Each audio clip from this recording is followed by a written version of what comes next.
Hi guys, this is Danielle with Two Gold Moons Plant Shop in Putnam, Connecticut, and today I'd like to show you how I pin a butterfly. So first up, you want to stick that pin through the thorax.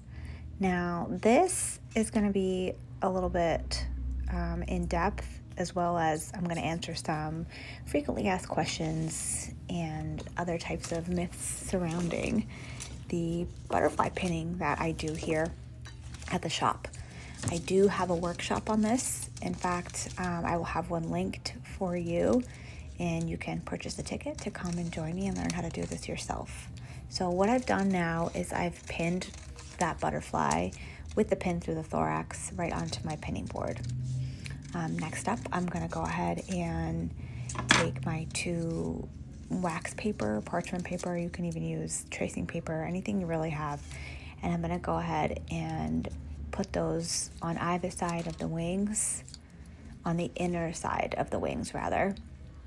And I'm just going to gently spread those wings apart, secure them in place with some pins. I'm using number 4 pins. I prefer how sturdy they are over thinner pins, but one question I get a lot is, do I kill the butterflies? And no, absolutely not. Everything that I use in my pieces, my art pieces, as well as workshops and anywhere else, is all from sustainable sources. So conservatories and other types of like farms that work exclusively with insect preservation. So the next step is to begin adjusting your wing, right? I like to start on one side. First, I secure both sides with the pin just anywhere, but then once I start, I want to get a good placement on one side so that I can mimic that placement on the other side. So once I have sort of like a beginning angle where the wing is going to go, I'm going to go ahead and secure one side, and then I'll work on the other side. The next question I get pretty frequently is, how long does this last, or will this last forever? And truthfully, with proper preservation and framing, this can last a very long time. Like, we're talking generations. I've seen some specimens and frames spanning back from like early 1900s. The next question I get, is it hard to do? I mean, yeah, so it's not that it's hard, but it takes patience. But that's why these workshops exist. I will guide you step by step, and I promise you're going to be totally fulfilled with this process of pinning your own insect.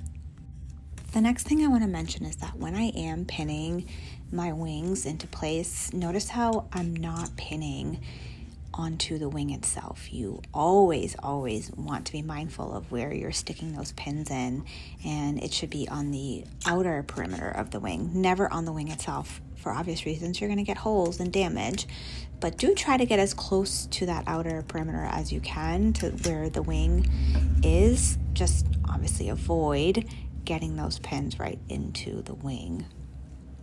The next thing I want to mention too is when you're handling your specimen with your flat tip spatula, you want to grip at the inner corner where closest to the thorax of the butterfly. You never want to handle on the outside of the wing, so closest to the tips or even the middle. It's very fragile and it will rip. And of course you can, fix it, but let's avoid that altogether by gripping in the inner corner of the butterfly thorax. So where the body is, there are some thicker veins, like you can see right here, that you can handle.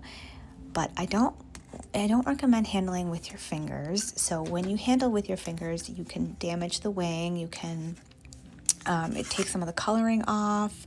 They're very fragile, so you really want to avoid handling with your hands as much as possible and use those flat tip spatula.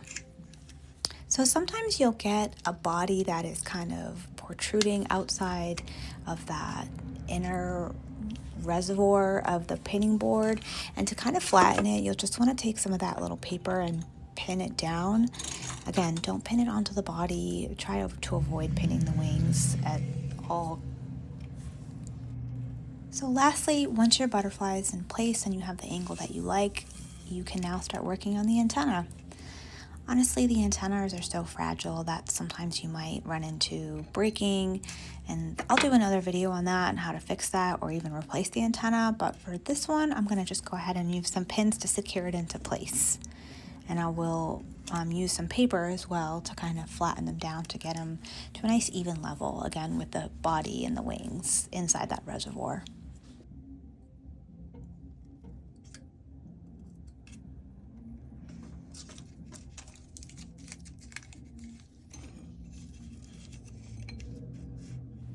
Once you're happy with the placement of your wing angles, the body, and the antennas, you can, hold it up and observe your beautifully pinned specimen.